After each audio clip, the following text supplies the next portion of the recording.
Wow. It is so great to be back in Harrisburg for the home stretch of this election. I want to thank Rosalina for her introduction. Thank you all so much for being here.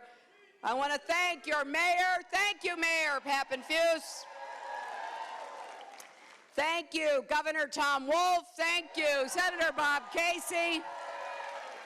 All the other elected officials and all of the people of Harrisburg and the larger area who want to see us win in November.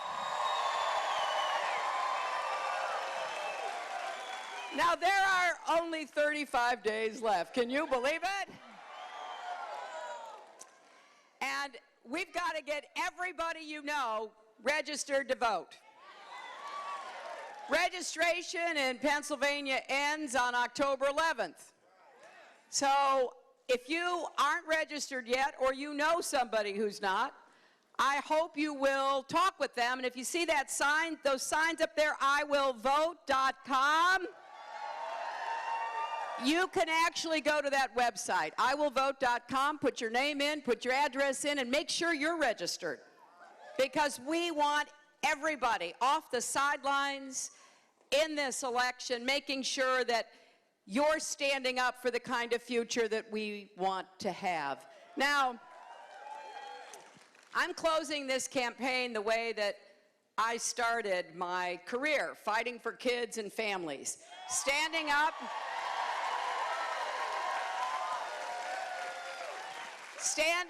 for fairness and opportunity, for justice, equality, taking on all those kitchen table issues that keep people up at night. And, you know, I want to go through and really bring people together around making sure that every family has the tools they need to get ahead and stay ahead. That is the basic bargain of America. And I want to be sure that we do everything we can in this campaign to draw the contrast between me and my opponent.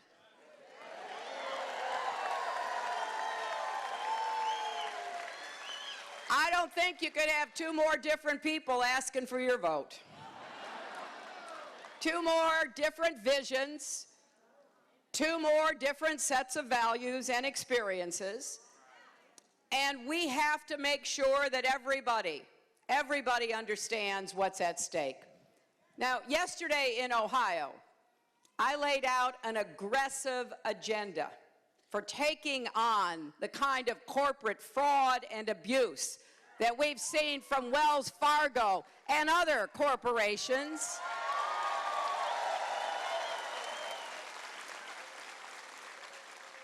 I'm tired of it, aren't you? We're going to rewrite the rules. We're going to create more fairness. And by creating more fairness, we're going to give people more of a chance to have better jobs with rising incomes. That's the way it should work. We're going to empower those companies willing to take the high road, companies that invest in their employees, companies who play by the rules, companies who help to create good jobs right here in Pennsylvania.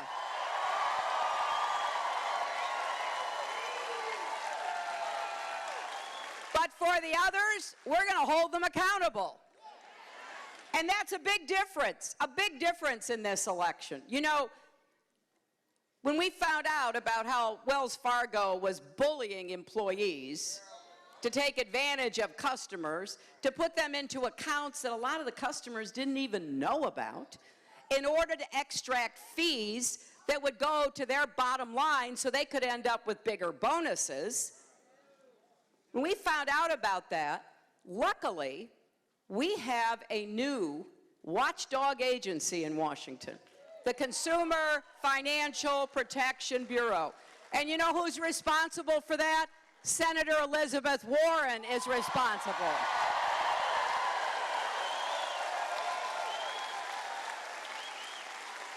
And this new agency has actually recovered more than, I think, $11 billion for consumers who have been cheated and defrauded. So they were on the job, and they've gone after Wells Fargo. So some of those thousands of customers, we hope, will actually get their money back and will be made whole. And this is one of the agencies Donald Trump wants to eliminate. Now, the other thing we learned from Wells Fargo is that we still have to crack down on the big banks. We can't ever let Wall Street wreck Main Street again. And we put some good, strong regulations on the banks after the Great Recession. I think we can do some more, okay? I think we've got to be even tougher, and not just on the banks whose names you know, but on what I call the shadow banking. The shadow banking sector, the hedge funds and other institutions that are flying under the radar screen but can do us a lot of damage. So I'm going to be even tougher on the Wall Street banks and other institutions.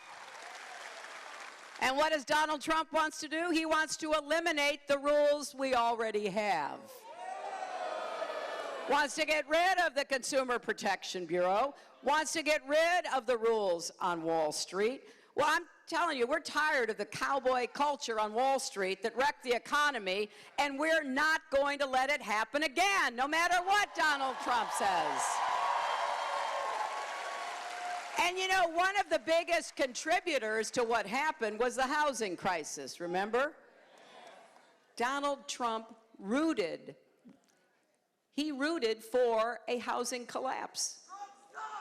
Actually, back in 2006 and 2007, he said, boy, I hope the housing market collapses because I'll make a lot of money that way.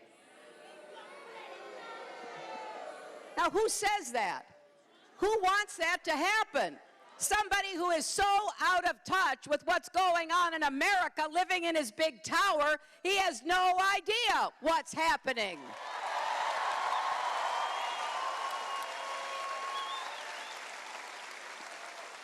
And you know, I'm tired of American companies shipping jobs overseas. So we're going to make them give back any tax breaks they've ever gotten. If they want to move jobs out of America, they're going to have to pay an exit tax if they think that's what they want to do. But again, Donald Trump sees it differently. He actually outsourced jobs to 12 different countries.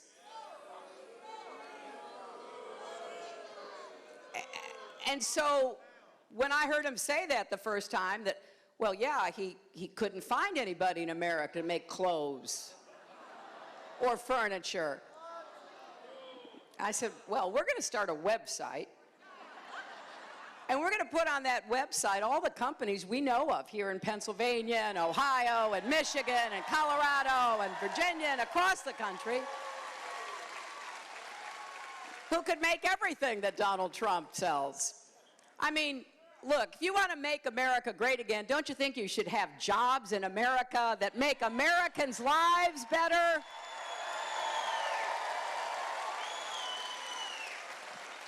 But this is the pattern with Donald Trump. I mean, really, if you look at his business record, which is his main claim to be President of the United States, right? He says he wants to do for America what he did for business. Well, let's compare. This is a man who we now know paid no taxes. That's what we suspected, but until some of his tax returns were made public, we couldn't prove it. And he claimed that he lost $1 billion in the casino business.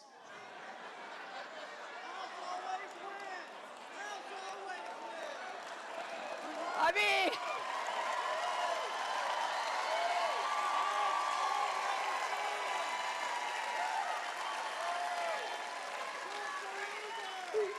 I mean, a gentleman down here is yelling, the House always wins.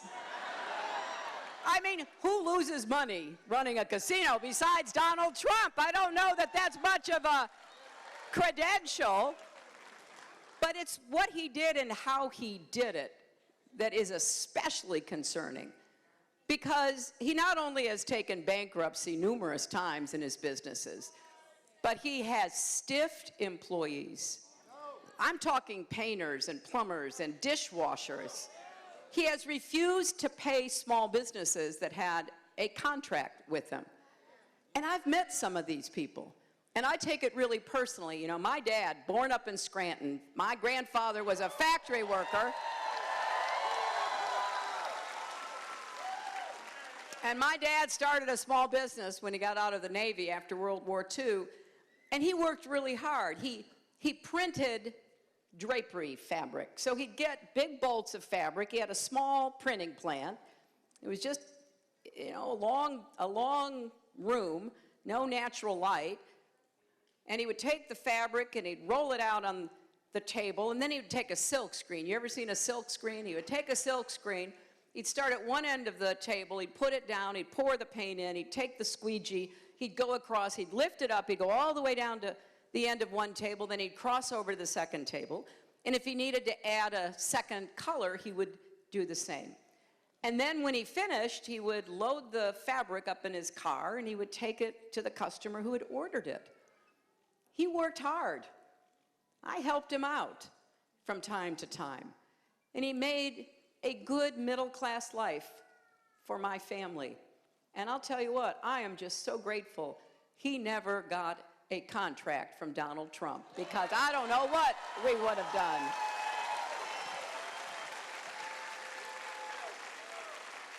And I want to contrast his story because he went bankrupt a few times, says he lost $1 billion, ruined thousands of people's lives and businesses. I want to contrast his business history with the history of your governor, Tom Wolf. And I'll tell you what, Tom Wolf, his family started a business, the Wolf Organization. They worked really hard. Then he and his cousins took it over. And then eventually they sold out. And Tom went into government.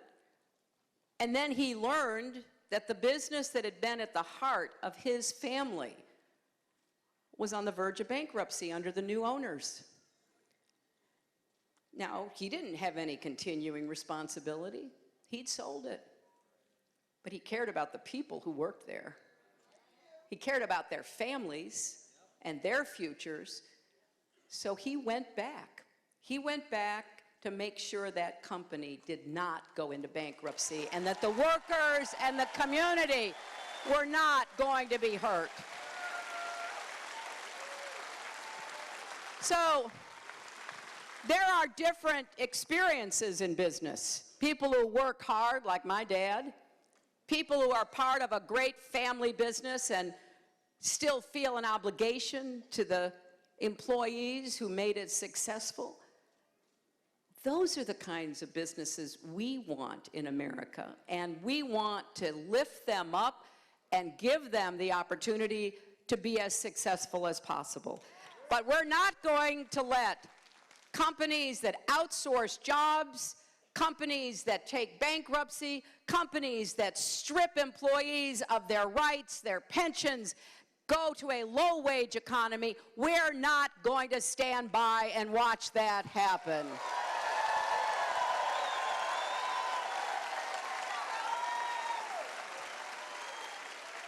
And we are not going to put up with the kind of gaming that the super wealthy and corporations have done in the tax system. We are going to raise taxes on the wealthy and close loopholes for corporations to make investments in growing our economy.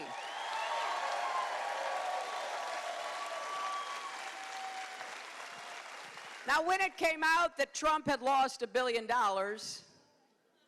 some of his Supporters said, well, that just shows what a genius he is.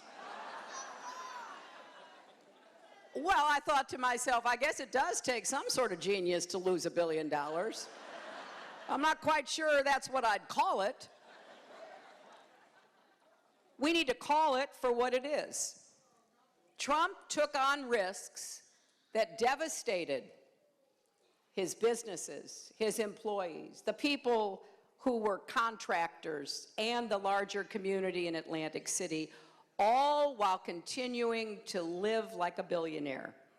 Think what could happen if he were entrusted with the awesome responsibilities of being President of the United States and Commander-in-Chief.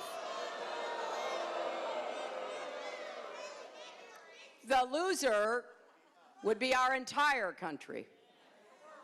And then yesterday we learned that here in Pennsylvania and Ohio and a few other states, there have been a lot of challenges for our steel workers and our steel mills because China is dumping steel and aluminum into the American market below the cost of production.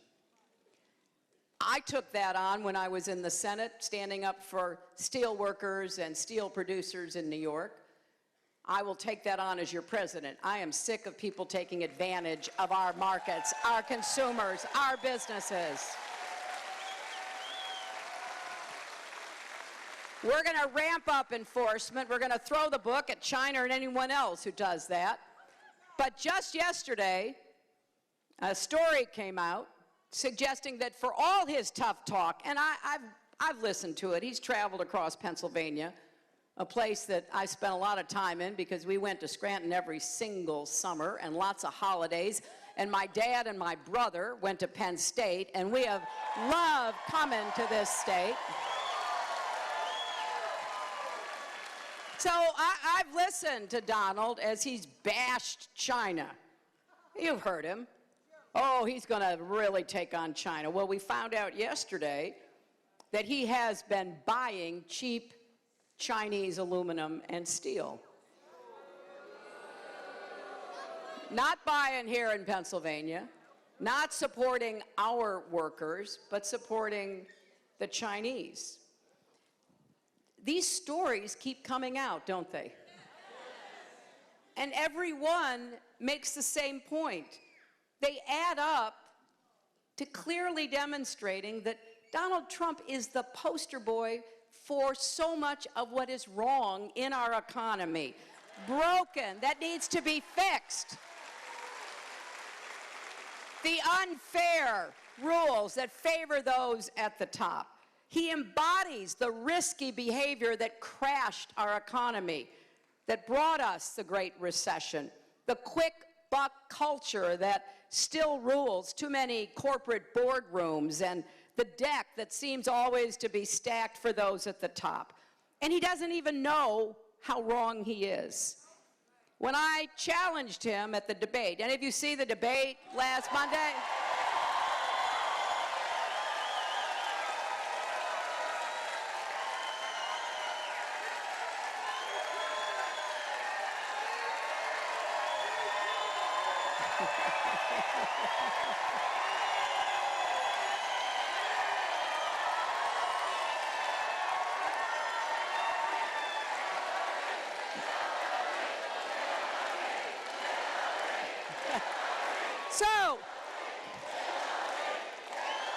So you saw it when I suggested that one of the reasons he didn't want to reveal his tax returns is because he might not have paid any taxes, right?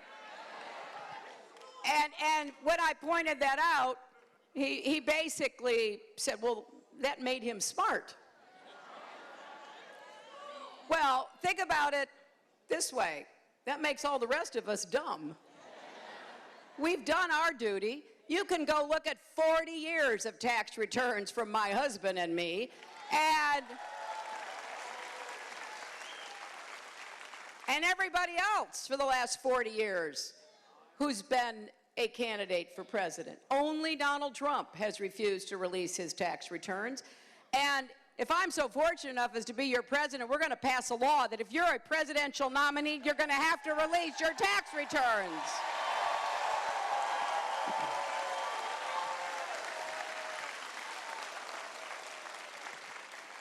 But there was something else in that answer which really bothered me.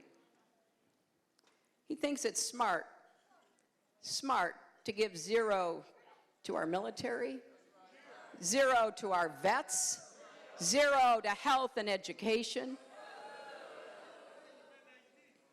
Can you imagine? I mean, he's called our military a disaster. He knows nothing about the sacrifice and service of the men and women who wear the uniform of our country.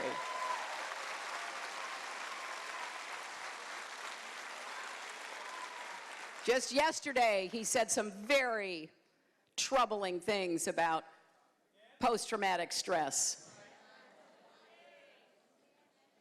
Again, showing his insensitivity and his ignorance about a condition that affects a lot of very brave and, yes, strong men and women who have served America.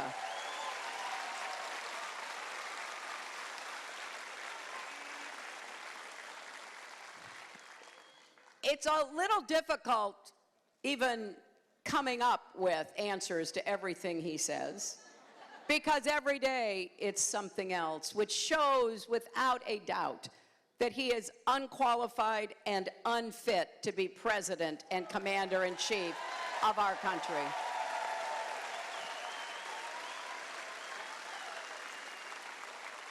But I know that you know people who are thinking about voting for him, right?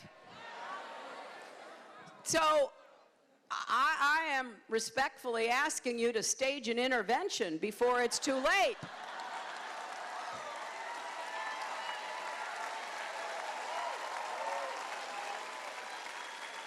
No matter what the person you know cares about, you can go directly to the internet and you can show your friend that probably Trump is absolutely on the other side, or what he said is not accurate, or that he is stirring up so much vitriol.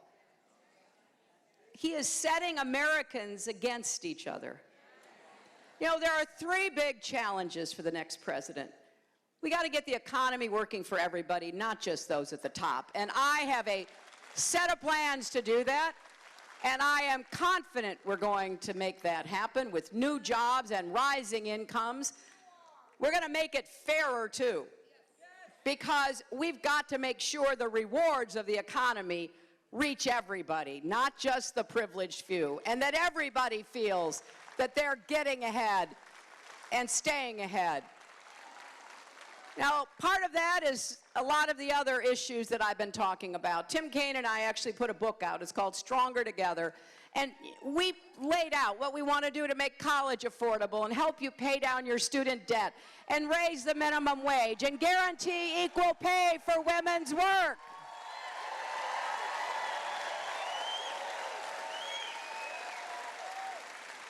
We also said we want more companies to share their profits with their employees who helped to make them profitable in the first place. Now, some of you know who Mark Cuban is, right?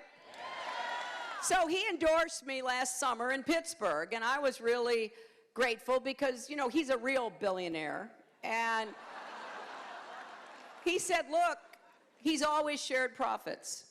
And when he sold his first company, he shared the profits of the sale and helped to make 300 millionaires. From executives to secretaries to security people. That's what I want to see in America. That's the kind of leadership we need to be promoting in our country, because we are all stronger together. And I also am absolutely committed to keeping America safe. There's nothing more important to go after and defeat terrorism, to lead the world with strength and steadiness. And I know how to do that, and I will do that. And I've laid out the plans for what it will take to do that. All Donald will say is that he has a secret plan to defeat ISIS. And you know, the secret is he has no plan. But in fact, he's made that even harder by the way that he's insulted everybody, insulted our allies, insulted majority Muslim countries that we need to be partnering with to defeat ISIS, saying we should pull out of NATO, even going so far as to say he didn't care if other countries got nuclear weapons. That is just beyond comprehension. We have worked so hard, Democrats and Republicans together, ever since the dawn of the atomic age, to make sure that we didn't permit more countries. We kept it to a minimum. We were in arms control agreements. I helped to negotiate one when I was Secretary of State with Russia, that we did everything we could to keep track of and keep nuclear materials out of the hands of bad guys, including terrorists.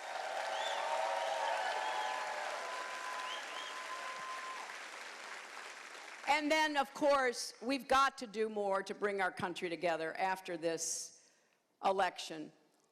We can't permit the kind of hateful rhetoric that we've seen too much of. I think our diversity is one of our strongest assets in America.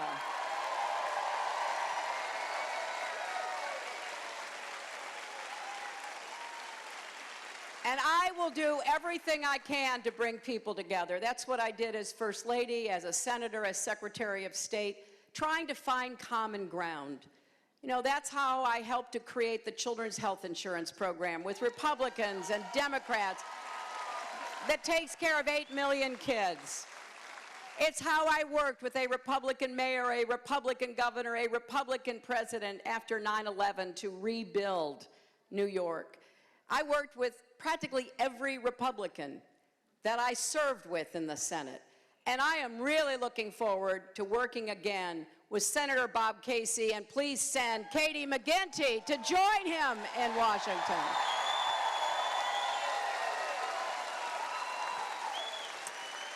Now, I am confident and optimistic about America. When I hear Donald talk about our country, I don't recognize the country he's talking about. It's so negative, it's so dark, it's so dire. And I'm thinking to myself, wait a minute, do we have challenges? Yeah, but are we Americans? We roll up our sleeves, we get to work, we solve those challenges. We keep going forward into the future. I can't do any of this without you. And I mean that not just for the election, I mean it after the election too. I need your help getting everybody registered to vote by October 11th. Go to iwillvote.com to make sure you are registered. And then Pennsylvania doesn't have early voting, so make sure everybody you know turns out and votes on November the 8th, or if they're going to be out of town, vote absentee. But please tell everyone what the stakes are. And back to, you know, how you vote, how you register in Pennsylvania. For the first time ever here in Pennsylvania, you can fully register to vote online. So it couldn't be any simpler, and with 35 days to go, we need your help. Please join the campaign. Every call you make, every door you knock on, every friend you register can make a difference. You can text JOIN, J-O-I-N, to 47246, or go to hillaryclinton.com and sign up to volunteer.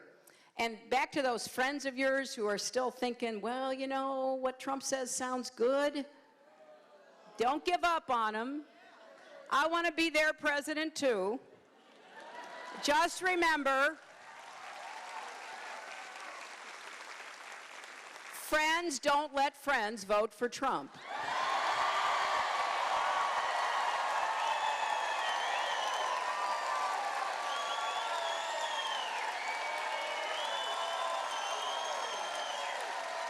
So let's go out, Harrisburg.